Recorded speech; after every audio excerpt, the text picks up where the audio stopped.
দুর্গাপুরে গোরক্ষদের তাণ্ডব, গ্রেপ্তার দুই গরু ব্যবসায়ী ও তার সঙ্গীদের হাত বেঁধে মার। জয় শ্রীরাম বলতে চাপ দেন বিজেপি নেতাকর্মীরা।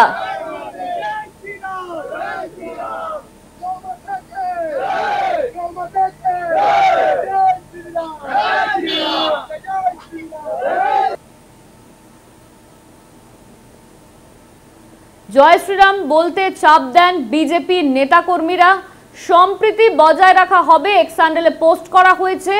বাংলার শান্তি সম্প্রীতি বজায় রাখার বার্তা দেওয়া হয়েছে এক্স হ্যান্ডেলে। ইতিমধ্যে এই নিয়ে পোস্ট করা হয়েছে। দুর্গাপুরে গোরক্ষদের তাণ্ডব, আর এই ঘটনায় গ্রেপ্তার করা হয়েছে দুজনকে। দুর্গাপুর থেকে গ্রেপ্তার করা হয়েছে দুজনকে, গরু ব্যবসায়ী ও তার সঙ্গীদের হাত বেঁধে মার।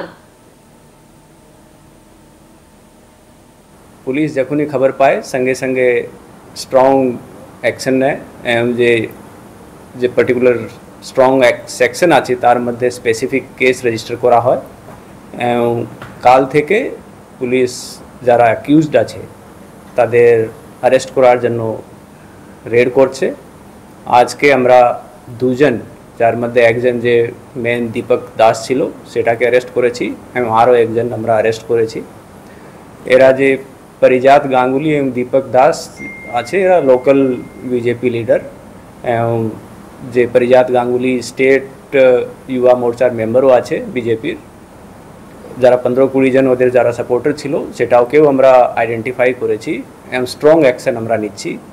আমরা আপনার মাধ্যমে এটা বলতে চাই এই সব ঘটনা কোনোভাবে বরদাস্ত করা যাবে না এবং যারা যারা ইনভলভড আছে প্রত্যেককে এই কেসে আমরা অ্যারেস্ট করব এবং যে লফুল অ্যাকশন আছে সেটা আমরা নেব। পরিজাত বাড়িতে রেড হয়েছে এবং যেখানে যেখানে ওর হাইড আউট আছে সেখানে রেড হয়েছে এবং খুব শীঘ্রই আমরা অ্যারেস্ট করে নেব। এই ক্যাটেলটা কি স্মাগলিং ছিল না অরিজিনাল ছিল খুঁজে দেখি? ওরা কৃষি কাজের জন্য ওদের কাছে যে কাগজ ছিল ওটা নিয়ে ওর নিজে যায়। কতগুলো ছিল? ও 4-5টা গরু ছিল, সেটাকে ওরা রিলিজ করায় এবং সেটা পুলিশ পরে রিকভার করে। বাড়ি কোথায়? এই যে মানে কোথায় যারা ভিকটিম ফ্যামিলি আছে তাদের বাড়ি এনটিএস থানার অন্তর্গত জেমুয়া পঞ্চায়েতে আছে এবং তাদেরকেও আমরা অ্যাশিওর করতে চাই কি এই কেসে যারা যারা ইনভলভ আছে সবাইকে আমরা স্ট্রং অ্যাকশন নিয়ে অ্যারেস্ট করব। মানে যারা গরুটা নিয়ে যাচ্ছিল মানে ওরা কোথায় নিয়ে যাচ্ছিল? ওর নিজের কৃষি কাজের জন্য। কোথায়? জামুয়া। আমাদের সঙ্গে ফোন লাইনে রয়েছেন আমাদের প্রতিনিধি সঞ্জীব সুই। সঞ্জীব, দুর্গাপুরে গোরক্ষদের তাণ্ডব, ইতিমধ্যেই এই ঘটনায় দুজনকে গ্রেপ্তার করা হয়েছে, বাকিদের খোঁজ চলছে, কি আপডেট রয়েছে?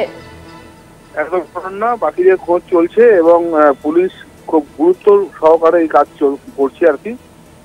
ইতিমধ্যেই আসানসোল দুর্গাপুর পুলিশ কমিশনারেটের যিনি পুলিশ কমিশনার সুনীল কুমার তিনি বৈঠক করেছেন এবং সেখানে তিনি নাম বলেছেন দীপক দাস, যিনি দুর্গাপুরের কোকোভ্যান থানা এলাকার মহানন্দ পল্লীতে থাকেন, এবং আরেকজন অনিশ ভট্টাচার্য, তিনি নিউ টাউনশিপ থানা এলাকার আড়া কালীনগর এলাকায় থাকে। মূলত এরা এই দুজনকে আজকে গ্রেপ্তার করেছে কোকোভ্যান থানার পুলিশ রাতের বেলা, এবং এর যে মূল মানে এই যে ঘটনার যিনি মূল কারিগর সেই পারিজাত গঙ্গোপাধ্যায়কে খুঁজছে পুলিশ এবং তার সাথে তার সহযোগী আরো সবাইকে পুলিশ খুঁজছে। তো এই মুহূর্তে তারা সকলেই পলাতক। তো commissioner of police ADPC Durgapur Sunil Kumar জানিয়েছেন যে এই ধরনের ঘটনা কিন্তু বরদাস্ত করা হবে না। তার কারণ হচ্ছে যে সম্প্রীতি রক্ষায় পুলিশ সর্বদা সচেষ্ট থাকে, সেই সম্প্রীতির বাতাবরণ নষ্ট করার চেষ্টা চলছে দুর্গাপুর শহরে এবং সেটা মানুষের উপর প্রভাব পড়তে পারে। তাই পুলিশ রীতিমতো কোমর বেঁধে নেমেছে এই ঘটনায় যারা জড়িত তাদেরকে গ্রেপ্তার করার জন্য। এবং গতকালের ঘটনা সবাই জানে, কলকাতা টিভির পর্দায় সমস্ত দর্শকরা দেখেছেন যে কিভাবে যে একটা গরু কেনা বেচার হাট থেকে বাঁকুড়ার আশুলিয়া এলাকা থেকে নিয়ে এসে তারা কৃষি কার্যের জন্য দুর্গাপুরের জেমুয়া অঞ্চলে আসছিল এবং পরিকল্পিতভাবে তাদেরকে দুর্গাপুরের গ্রামন ব্রিজে আটকে তাদেরকে মারধর করা হয়। সঞ্জীব, ধন্যবাদ তোমায়। আমাদের সঙ্গে ফোন লাইনে ছিলেন আমাদের প্রতিনিধি সঞ্জীব সুই।